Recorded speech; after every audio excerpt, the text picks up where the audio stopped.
সুপ্রিয় দর্শক মণ্ডলী, আসসালামু আলাইকুম। সবাইকে আন্তরিক প্রীতি আর শুভেচ্ছা জানিয়ে শুরু করছি আজকের আরেকটি নতুন প্রতিবেদন। তো দর্শক, আজকে আমরা আপনাদেরকে নিয়ে এসেছি মিঠুনদার একটি পাঠার খামারে। তো কথা বেশি বললেই কথা বেড়ে যাবে, তো আমরা সরাসরি সেই মিঠুনদার কাছ থেকে এই খামার সম্পর্কে আমরা একটু বিস্তারিত জানার চেষ্টা করব। তো চলুন দর্শক, আমরা মিঠুনদার সাথে কথা বলি। মিঠুনদা, কেমন আছেন? হ্যাঁ, ভালো। আপনি ভালো আছেন? আমি আল্লাহর মতো ভালো আছি। তো আপনার এখানে কয়টা পাঠা আছে? হ্যাঁ, আমার এখানে বর্তমান 4টে পাঠা আছে। পাঠার খামারটি কী উদ্দেশ্যে শুরু করছিলেন এবং কতদিন আগে এটা শুরু করছিলেন? আমার এই পাঠার খামারটা একটা ব্যবসার উদ্দেশ্যে শুরু করা, আজ থেকে অনেক 15-20 বছর থেকে পাঠার ব্যবসা শুরু করা। আমার পাঠার ব্যবসা আমি পাঠা প্রজননের জন্য বকরি এখানে নিয়ে আসে, সব দেখানো হয়। পাঠা প্রতি মনে করেন যে কিনে নিয়ে আসা হয় অনেক টাকা দিয়ে। তারপরে হচ্ছে কিনে এক একটা পাঠা মনে করেন 50,000 60,000 করে কিনা। আমি আবার মনে করেন যে নিয়ে যে চট্টগ্রাম বেচা কিনা করি, এইভাবে একটা ব্যবসার উদ্দেশ্য। প্রজননের পাশাপাশি আপনি এখান থেকে পাঠা তৈরি করে বিক্রি করেন? হ্যাঁ, এখান থেকে পাঠা তৈরি করে বিক্রিও করি। তো আমরা এই যে পাঠাটা দেখতে পাচ্ছি, এটা তো হরিয়ানা পাঠা। হ্যাঁ, এটা হরিয়ানা। এটা কত দিয়ে কিনছিলেন? এটা মনে করেন এর সাথে আর একটা দিয়ে আমি মোট কিনেছিলাম 80,000 টাকা দিয়ে, একটা বেচে দিয়েছি। আর এটা রয়েছে আবার। এটার দাম এক্সাক্ট কত দাম পড়ছিল এই হরিয়ানা এই পাঠাটা? এইটা আমি কিনে নিয়ে আসলাম অরিজিনাল, মনে করেন খরচ খরচা দিয়ে 45,000 টাকা পড়ে গেছিল। আর ওই যে তুতাপুরি যে পাঠাটা আমরা দেখতে পাচ্ছি, ওটা কত দিয়ে কিনছিলাম? ওটা আমি আজ মাসখানিক আগে কিনছি, খরচ খরচা দিয়ে 50,000 পড়েছে ওটা। এই তুতাপুরি পাঠাটা কয়টা দাঁত হয়েছে এটার? কেবলই দাঁত ভেঙে কেবলই দুকন দাঁত হচ্ছে এরকম। তো বেশ অনেক বড় হবে মনে হচ্ছে। এটা আপনার মাত্র 2টা ভেঙে এখনো ফুল ওঠেনি? না, এখনো ফুল ওঠেনি। তো এই হরিয়ানা এই পাঠার এটা কয়টা দাঁত? এটা 2 দাঁত ছিল, দুকন ভেঙেছে, 4 দাঁত হয়েছে। যে লাল যে পাঠাটা দেশির ক্রস, ওইটার কয়টা? ওটা এখনো দাঁতই নেই, ওইটা এখনো বাচ্চা।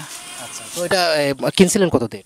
ওইটা মাসখানিক কিনা আছে, কিনে 35,500 টাকা দিয়ে কিনে পড়েছে ওটা। এখন বর্তমান বাজারে এখন কেমন দাম হতে পারে?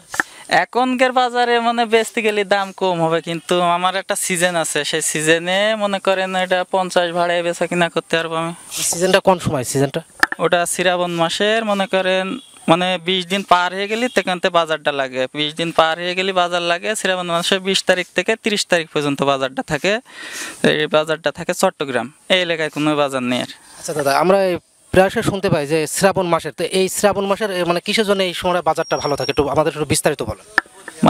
শ্রাবণ মাসের থেকে বাজারটা কিসের জন্য ভালো থাকে? চট্টগ্রাম সব মনে করেন হিন্দু এলাকা। আপনাদের যেরকম কুরবানিতে গরু ছাগল কুরবানি করেন, আমাদের সম্প্রদায় হচ্ছে এখানে চট্টগ্রাম ওই মনসা পুজোর কারণে এটা বলি হয়।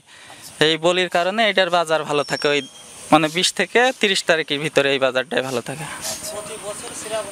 আর ওই যে একটা আমরা ছোট সাইজ আপনার যে লাল পাঠাটা, এই কপাল সাদা যেটা, ওইটা কত দিয়ে কিনছিলেন? ওটা কয়দিন আগে কিনা 25,000 টাকা দিয়ে কিনা। ওই পাঠার পিছনে আপনার প্রতিদিন খাবারের ব্যয়টা কেমন? আমার একটা পাটার পিছনে প্রত্যেক দিন ব্যয় হয় 4টে পাটার পিছনে 2 কেজি ছোলা, 5 বস্তা 5 বোঝা কাঁঠালি পাতা, 5 কেজি ভুসি, আবার এই যে বিচলি কাটছে বিচলি, তারপরে এমনি আর চাউলে খুদ মধ্যে সব রান্না করে খাওয়া। 4টে পাটার পিছনে দিন 500 টাকা খরচ হয় প্রতিদিন। এগুলো আপনার কোথা থেকে সংগ্রহ করেন? আমি এই হরিয়ানার ওই তুতামুখে পাটাগুলো নিয়ে আসি রাজশাহীর থেকে। আর অনেক পাটা আসে ইন্ডিয়ার থেকে, বর্ডার ক্রস করে আসে, সেই পাটাগুলো কিনি। আর এগুলো হচ্ছে কিনা আমার দেশের পাটা, এই দেশের থেকে কিনি। একটু বলেন, এই যে বর্ডার ক্রস করে আসে, এগুলো কি ওই যে বর্ডার থেকে যেভাবে, এটা কি কাস্টমের মাধ্যমে আসে নাকি এমনি আপনার এটা ওই যে?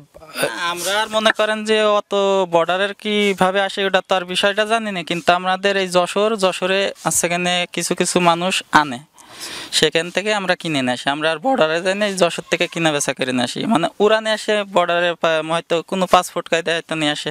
ভবিষ্যৎ পরিকল্পনাটা কি এই পাটা নিয়ে? ভবিষ্যৎ পরিকল্পনা মনে করেন আমি একটা বছরে পাটা মনে করেন আমাদের আশপাশে যত গ্রাম আছে বকরি নিয়ে আসে প্রজনন করাই। আর বছরে একবার যে কথা বললাম শ্রাবণ মাসের 20 তারিখের পরে পাটা আমি বিক্রয় করে দিই।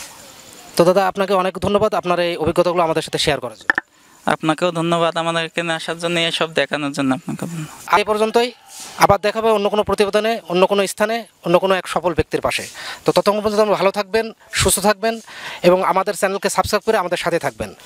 এই প্রত্যাশা রেখে আজকের অনুষ্ঠান এখানেই শেষ করছি। আল্লাহ হাফেজ।